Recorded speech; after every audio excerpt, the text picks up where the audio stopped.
Hello दोस्तों, स्वागत है आप सभी का यूपी ट्रिपल एससी की पीवाईक्यू सीरीज़ में। देखिए हम यूपी ट्रिपल एससी के जितने भी क्वेश्चंस प्रीवियस ईयर पूछे गए हैं उन सभी की सीरीज चला रहे हैं। तो आज हम बात करने वाले हैं पॉलिटी के 50 प्रश्नों के बारे में। ठीक है, अगली नेक्स्ट वीडियो में हम फिर 50 प्रश्न की बात करेंगे और उससे अगली में फिर 50 प्रश्न की बात करेंगे। तो देखिए, आप बने रहें मेरे साथ, जो कि लेखपाल के लिए ये बहुत इंपॉर्टेंट क्वेश्चन है। तो चलिए शुरू करते हैं, बात करते हैं पहले प्रश्न की।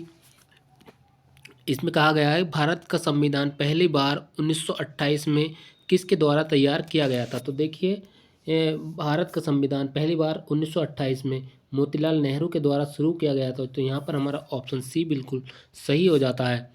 अगला प्रश्न है, भारतीय मूल भारतीय संविधान निम्नलिखित में से किसके द्वारा हस्तलिखित था। तो देखिए, जो मूल भारतीय संविधान था वो प्रेम बिहारी नारायण रायजादा के द्वारा हस्तलिखित था। ठीक है, अगला प्रश्न है, निम्नलिखित में से कौन सा 1892 के सुधारों का विस्तार था। तो देखिए, 1892 का जो एक्ट आया था उसके बाद में कौन सा एक्ट आया था। तो उसके बाद में आया था 1909 का भारत परिषद अधिनियम। तो यहाँ पर ऑप्शन सी हमारा बिल्कुल सही हो जाता है। अगला प्रश्न है, अपशिष्ट शक्तियों के विचार के लिए भारतीय संविधान ने किस देश से संदर्भ लिया है।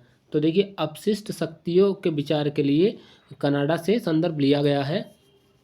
यहाँ पर ऑप्शन डी हमारा बिल्कुल सही हो जाता है। अगला प्रश्न है, कैबिनेट मिशन योजना के तहत गठित अंतरिम सरकार का नेतृत्व किसने किया था। तो देखिए, कैबिनेट मिशन योजना के तहत गठित अंतरिम सरकार का नेतृत्व पंडित जवाहरलाल नेहरू ने किया था। तो यहाँ पर हमारा ऑप्शन बी बिल्कुल सही हो जाता है। अगले प्रश्न की अब हम बात करते हैं, निम्नलिखित में से कौन सा भारतीय संविधान की मुख्य विशेषता नहीं है। तो देखिए, ये क्वेश्चन आपने कई बार पढ़ा होगा कि भारत का जो संविधान है वो बहुत बड़ा है और सबसे बड़ा और लिखित संविधान है। तो यहाँ पर ऑप्शन डी हमारा सही हो जाता है। ये हमारे संविधान की विशेषता नहीं है कि संविधान छोटा और लिखित है, लेकिन छोटा नहीं है, हमारा संविधान विस्तृत और लिखित है। ऑप्शन डी यहाँ पर सही हो जाता है। अगला प्रश्न है, निम्नलिखित में से क्या भारतीय संविधान की मुख्य विशेषता नहीं है। तो देखिए, भारतीय संविधान की मुख्य विशेषता नहीं है प्रतिबद्ध न्यायालय। यहाँ पर हमारा ऑप्शन बी बिल्कुल सही हो जाता है, क्योंकि हमारा जो न्यायालय है वो किसी तरीके से प्रतिबद्ध नहीं है, वो एक स्वतंत्र न्यायालय है। यहाँ पर हमारा ऑप्शन बी बिल्कुल सही हो जाता है। अगला प्रश्न है, निम्न में से किसने भारतीय संविधान में उद्देश्य प्रस्ताव रखा। तो देखिए, 13 दिसंबर 1946 को पंडित जवाहरलाल नेहरू के द्वारा उद्देश्य प्रस्ताव को रखा गया। तो यहाँ पर ऑप्शन ए हमारा बिल्कुल सही हो जाता है। अगला प्रश्न है, भारत जैसे देश के लिए उपयुक्त संघवाद का श्रेष्ठ स्वरूप है। तो भारत जैसे देश के लिए उपयुक्त संघवाद का श्रेष्ठ है सहकारी संघवाद। यहाँ पर ऑप्शन ए हमारा बिल्कुल सही हो जाता है। अगला प्रश्न है, संविधान सभा का प्रथम अधिवेशन कब हुआ था। तो देखिए, संविधान सभा का प्रथम अधिवेशन 9 दिसंबर 1946 को हुआ था। ठीक है, जिसमें संविधान सभा के सबसे वृद्ध सदस्य डॉक्टर सच्चिदानंद सिन्हा को अस्थायी अध्यक्ष बनाया गया था। तो यहाँ पर ऑप्शन डी हमारा बिल्कुल सही हो जाता है। अगला प्रश्न है, भारतीय संविधान में संघवाद निम्नलिखित में से किस देश से लिया गया है। तो देखिए, जो संघवाद है वो कनाडा से लिया गया है। तो यहाँ पर ऑप्शन बी हमारा बिल्कुल सही हो जाता है। अगला प्रश्न है, माउंट फोर्ड सुधारों की सबसे महत्वपूर्ण विशेषता थी। तो अब यहाँ पर मैं आपसे पूछना चाहूँ कि माउंट फोर्ड सुधार कब आया। तो ये 1909 में आया था। तो यहाँ की सबसे बड़ी जो विशेषता थी वो केंद्र एवं रियासतों के साथ साथ द्वैध शासित रियासतों में मध्य शक्ति का विभाजन। यहाँ पर ऑप्शन सी हमारा बिल्कुल सही हो जाता है। अगला प्रश्न है, संविधान सभा द्वारा भारतीय संविधान को कब पारित किया गया। तो देखो, संविधान सभा द्वारा भारतीय संविधान को 26 नवंबर 1949 को पारित किया गया, लेकिन लागू कब कर दिया गया? तो 26 जनवरी 1950 को। ठीक है, तो यहाँ पर हमारा ऑप्शन ए बिल्कुल सही हो जाता है, वो सॉरी ऑप्शन बी हमारा बिल्कुल सही हो जाता है। अगला प्रश्न है 1946 की अंतरिम सरकार में कार्यकारी परिषद के उपाध्यक्ष कौन थे? तो देखो 1946 की अंतरिम सरकार में कार्यकारी परिषद के उपाध्यक्ष पंडित जवाहरलाल नेहरू थे, तो यहाँ पर ऑप्शन डी हमारा बिल्कुल सही हो जाता है। ठीक है, अगला प्रश्न है भारत के प्रथम गृह मंत्री इनमें से कौन थे? तो देखो भारत के पहले गृह मंत्री कौन थे? तो भाई सरदार पटेल, आप सब लोग जानते हैं, ये हमारा ऑप्शन ए बिल्कुल सही हो जाता है। अगला प्रश्न है भारतीय संविधान कितने शब्दों का बना है? तो देखो भारतीय संविधान जो है वो 1,73,000 कुछ शब्दों का बना है, तो इनमें से हमारा कोई सा भी उत्तर नहीं है। ठीक है, अगला प्रश्न है भारत का संविधान लिखा गया था? तो देखो भारत के संविधान को लिखने में 2 वर्ष 11 माह 18 दिन का समय लगा, तो इसका मतलब है कि 2 वर्ष से तो अधिक समय लगा, लेकिन 3 वर्ष से कम समय लगा, तो यहाँ पर हमारा ऑप्शन ए बिल्कुल सही हो जाता है। ठीक है, अगला प्रश्न है भारतीय संविधान को माना गया है? तो देखो भारतीय संविधान को विधान में संघीय और भावना में एकात्मक माना गया, तो ऑप्शन डी हमारा बिल्कुल सही हो जाता है। अगला प्रश्न है इनमें से कौन सा भारतीय संविधान की महत्वपूर्ण विशेषता नहीं है? तो अब यहाँ पर मैं बात कर लेता हूँ, देखिए इसकी विशेषता की। तो कि भारत का एक लिखित संविधान है, जी हाँ बिल्कुल है। यह अनुनय है, इसे संशोधित किया जा सकता है, लेकिन अनन्वय भी है कुछ भाग के रूप में, इसकी मूल संरचना में संशोधन नहीं किया, जी बिल्कुल सही बात है। अगला है यह एकल है क्योंकि केंद्र में अधिक शक्ति है, लेकिन यह संघीय भी है क्योंकि केंद्र शक्ति केंद्र और राज्य के बीच विभाजित है, तो ये भी सही है बिल्कुल। इसे राज्यपाल सांसदों और विधायकों के परामर्श से संशोधित किया जाता है, तो जी नहीं, इसको संसद में ही संसद के द्वारा ही संशोधित किया जा सकता है। अगला प्रश्न है निम्नलिखित में से किसने पहले 1935 में संविधान सभा का सुझाव दिया? तो देखो संविधान सभा का सुझाव दिया था एम.एन. रॉय ने। ठीक है, ऑप्शन डी हमारा बिल्कुल सही हो जाता है। अगला प्रश्न है भारतीय संविधान सभा की अल्पसंख्यकों की उप समिति के अध्यक्ष कौन थे? तो भाई साहब H.C. मुखर्जी अल्पसंख्यक उप समिति के अध्यक्ष थे, ऑप्शन सी हमारा बिल्कुल सही हो जाता है। अगला प्रश्न है भारत का संविधान सभा द्वारा 26 नवंबर 1949 को अपनाया गया और 26 जनवरी 1950 को लागू कर दिया गया, ये बात मैंने अभी तुम्हें थोड़ी देर पहले बताई थी। अगला प्रश्न है भारतीय संविधान सभा में कुल कितनी महिला सदस्य थीं? तो देखो भारतीय संविधान सभा में कुछ 15 महिला सदस्य थीं, तो यहाँ पर ऑप्शन सी हमारा बिल्कुल सही हो जाता है।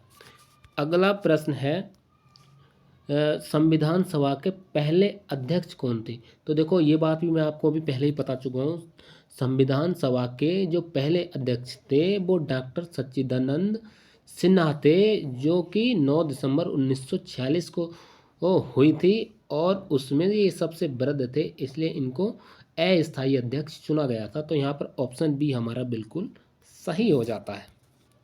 अगला प्रश्न है ड्राफ्टिंग कमेटी का चेयरमैन कौन है?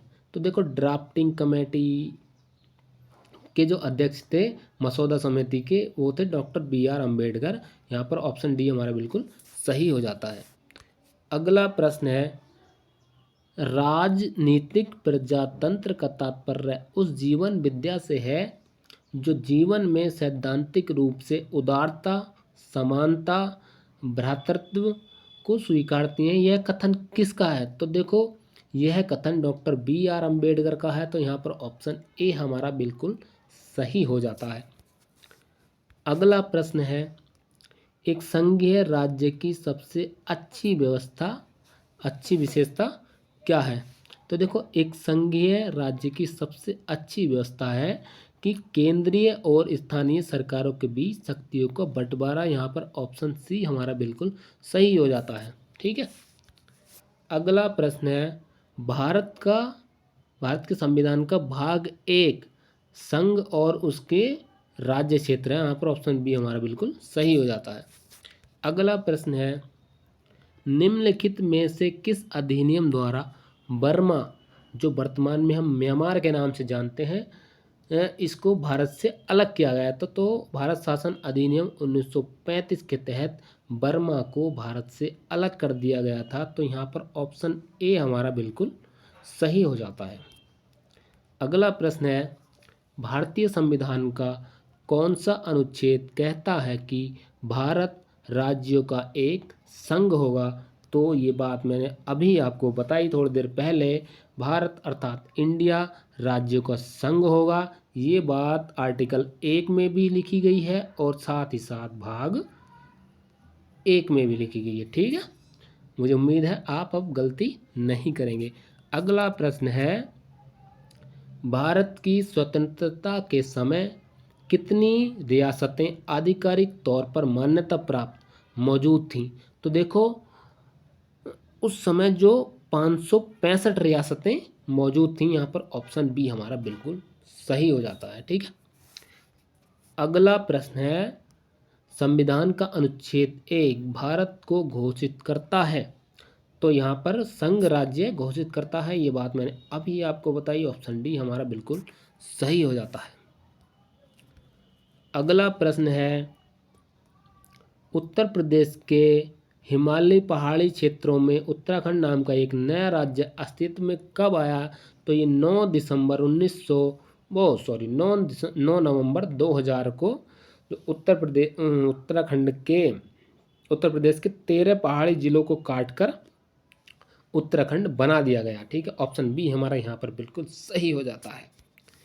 अगला प्रश्न है भाषा के आधार पर राज्यों का पुनर्गठन किस वर्ष में किया गया था। तो देखो भाषा के आधार पर राज्यों का पुनर्गठन 1956 में किया गया था। फजल अली आयोग, ऑप्शन डी हमारा बिल्कुल सही हो जाता है। अगला प्रश्न है त्रिपुरा को भारत के पूर्ण राज्य का दर्जा कब दिया गया। तो देखो त्रिपुरा को भारत के पूर्ण राज्य का दर्जा 1972 में दिया गया। ठीक है, उससे पहले 1963 तक यह एक यूटी हुआ करता था। ऑप्शन बी हमारा यहाँ पर ठीक हो जाता है। अगला प्रश्न है इनमें से कौन सा कारक नहीं है जो भारतीय संविधान के निर्माण में योगदान देता है। तो भैया देखो यहाँ पर ऑप्शन ए हमारा सही हो जाता है। औद्योगिक क्रांति कोई कारण नहीं है जो भारतीय संविधान के निर्माण को योगदान देता है। ब्रिटेन से भी हमने कुछ ना कुछ लिया है, रूस से भी हमने कुछ ना कुछ लिया है हमारे संविधान में, अमेरिका से भी कुछ ना कुछ हमने लिया है, लेकिन औद्योगिक क्रांति से हमने ऐसा कुछ नहीं लिया है जो हमारे संविधान में मौजूद हो। तो यहाँ पर ऑप्शन ए हमारा बिल्कुल सही हो जाता है।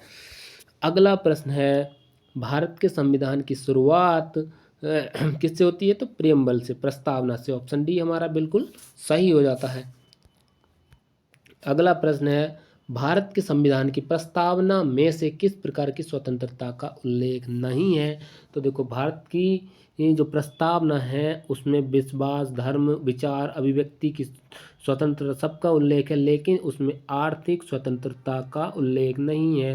यहाँ पर ऑप्शन डी हमारा बिल्कुल सही हो जाता है।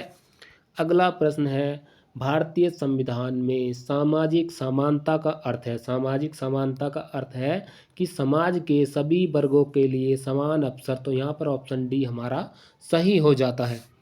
अगला प्रश्न है 13 दिसंबर 1946 को भारतीय संविधान में उद्देश्य प्रस्ताव किसके द्वारा पेश किया गया था। तो यहाँ पर पंडित जवाहरलाल नेहरू के द्वारा उद्देश्य प्रस्ताव को पेश किया गया था। तो यहाँ पर ऑप्शन ए हमारा बिल्कुल सही हो जाता है। अगला प्रश्न है भारतीय संविधान के स्वतंत्रता, समानता, बंधुत्व के आदर्श कहाँ से लिए गए। तो देखो ये जो मतलब आदर्श हैं ये फ्रांसीसी संविधान से लिए गए हैं। तो हमारा ऑप्शन ए यहाँ पर बिल्कुल सही हो जाता है। अगला प्रश्न है भारत के संविधान की प्रस्तावना को आमुख कहा जाता है, प्रियम्बल, इंग्लिश में बोले तो प्रियम्बल। ऑप्शन ए हमारा बिल्कुल सही हो जाता है। अगला प्रश्न है, भारतीय संविधान की प्रस्तावना का मूल उद्देश्य किसको सुरक्षित करना है? तो देखो, व्यक्ति की गरिमा, राष्ट्र की एकता और अखंडता को सुरक्षित करना है। तो यहाँ पर ऑप्शन डी हमारा बिल्कुल सही हो जाता है। अगला प्रश्न है, वर्ग 1 और वर्ग 2 का उचित मिलान कीजिए। तो देखो भाई, इसको ना आप क्या है कि एक दो, जब भी ऐसा प्रश्न आए ना तो एक दो क्वेश्चन ही देख ले करो, मिलान देख ले करो, बाकी ऑप्शन देख ले करो आप, ठीक है। तो हम यहाँ पर देखते हैं भाईचारा।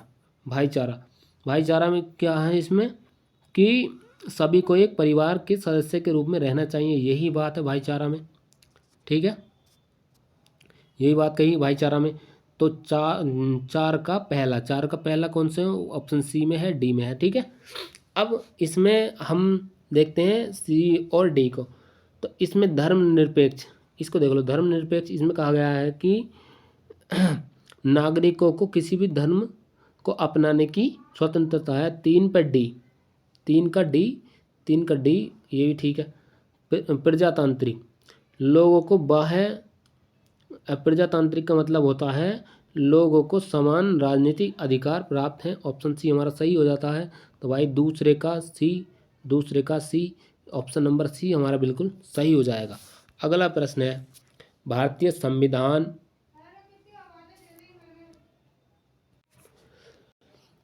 संविधान अपने नागरिकों